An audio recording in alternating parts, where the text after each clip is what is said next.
Video. हाँ जी, कहाँ जा रहे हैं सलीम साहब आप? जी इस्लामाबाद जाने का इरादा है, अच्छा आगे जहाँ अल्लाह ले जाए। अच्छा, तो इस्लामाबाद किस सिलसिले में जा रहे हैं आप?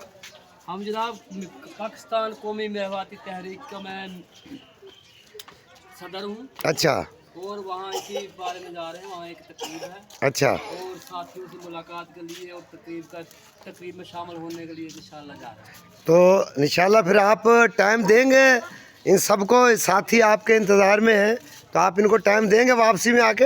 इंशाल्लाह सबको देंगे टाइम ही। हमारा लोगों के लिए, हमारा काम ही लोगों के लिए भलाई काम करना है, लोगों के काम आना है, लोगों की खिदमत करना है। ये अपना मिशन भी यही है कि हम लोगों की खिदमत करें, उनको काम आए, और अल्लाह की क्या होगी कि हम लोगों के काम आ सके। जी बिल्कुल बिल्कुल। तो ठीक है, आप इंशाल्लाह हमारे लिए टाइम देना, जज़ाकल्लाह। अब रवाना हो जाए।